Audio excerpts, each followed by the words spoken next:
Kalau kamu pengen lihat pelangi 3 tingkat, datanglah ke desa Luntur saat musim hujan. Begitu yang dikatakan seorang kakek yang Nara temui di stasiun minggu lalu.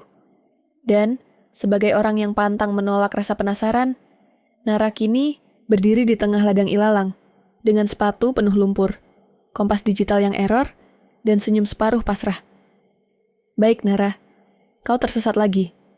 Tapi kali ini, semoga nggak disambut kawanan kambing liar seperti di Bukit Tanduk waktu itu.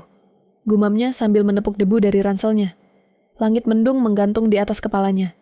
Pepohonan bergoyang, pelan diterpa angin. Hanya ada satu jalur tanah yang tampak seperti bekas ban traktor, melengkung ke arah bukit. Nara mengambil napas panjang. Yuk lanjut, sebelum awan berubah jadi hujan ulangan. Perjalanan menuju air terjun Tiga Pelangi ternyata jauh lebih sulit dari yang dibayangkan. Jalan tanah becek, jalur tidak ada petunjuk, dan sinyal hilang sejak tadi pagi. Tapi Nara tidak mudah menyerah. Dengan celana panjang digulung, ia menapaki jalur licin sambil terus bergumam, seperti sedang berbicara dengan kameranya. Sahabat-sahabat petualang, hari ini kita belajar tentang bagaimana tetap tenang, meskipun sepatu kita tenggelam setengah ke dalam lumpur. Tiba-tiba, pluk, kaki kirinya masuk ke lubang lumpur yang dalam. Ia terjerembab, tangan penuh tanah, dan rambutnya sekarang berhiaskan daun kering. Baiklah, mungkin pelangi itu butuh tumbal. Ucapnya datar. Belum sempat bangkit. Terdengar suara dari balik semak. Mbak, nggak apa-apa? Seorang pemuda dengan topi rimba muncul, membawa seikat bambu dan senyum penuh prihatin. Nara mengangguk, berdiri perlahan sambil membersihkan tangannya. Nggak apa-apa kok, saya cuman uji kekuatan tanah lokal. Pemuda itu tertawa. Kalau mau ke air terjun, jalurnya lewat kiri, bukan kanan. Tapi ya, saya juga dulu pernah nyasar ke sini. Semua orang yang niat lihat pelangi pertama kali, pasti jeblos. Nara tertawa kecil. Jadi, ini semacam tradisi penyambutan. Pemuda itu memperkenalkan diri sebagai Rian, warga lokal yang suka memandu wisatawan, meski tidak secara resmi. Tapi saya cuma bantu kalau lagi senggang. Kalau hari ini Mbak nggak keberatan, saya bisa antar. Gratis, tapi dengan satu syarat. Nara mengerutkan alis. Apa? Jangan ngetawain gaya saya jalan. Kaki saya pernah kesleo pas lari dari ayam hutan. Jadinya agak miring. Dan begitu saja, perjalanan mereka berlanjut dengan tawa ringan dan obrolan sederhana.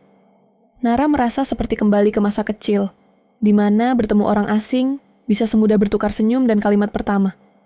Air terjun itu akhirnya tampak, tinggi, bertingkat, dan memantulkan cahaya dalam 3 lapisan warna pelangi samar. Nara terdiam. Matanya membulat, seluruh tubuhnya menggigil, bukan karena dingin, tapi karena takjub. Nara, gumamnya pada diri sendiri. Inilah alasan kenapa kamu nggak boleh malas nyasar. Ia mendekat, mengambil kamera, lalu merekam video sambil berdiri di antara semak basah. Sahabat petualang, pelangi itu indah, bukan karena warnanya, tapi karena ia muncul setelah hujan, dan kadang pelangi terbaik justru terlihat setelah kamu tersesat, tergelincir, dan mandi lumpur. Rian tersenyum dari jauh, melihat Nara berbicara penuh semangat pada kameranya. Malam itu, Nara menginap di rumah keluarga Rian. Ibu Rian memasakkan sup jagung dan teh jahe, dan Nara duduk di beranda sambil menulis di jurnalnya. Hari ini aku belajar satu hal. Kesalahan bukan musuh, tersesat bukan akhir, dan lumpur bisa jadi teman kalau kamu tahu cara tertawa dengannya. Kadang kita terlalu terobsesi dengan peta, kompas, dan rencana. Tapi hidup bukan proyek. Ia lebih mirip petualangan. Tak semua harus presisi. Asal hati tetap terbuka dan sopan santun tetap diransel, jalan akan menunjukkan arah.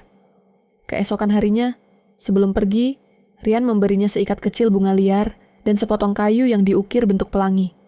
Buat kenang-kenangan, biar kalau Mbak lagi di kota dan kena macet, bisa ingat bahwa lumpur bisa lebih menyenangkan daripada klakson, ujar Rian. Nara tertawa dan menjabat tangannya erat.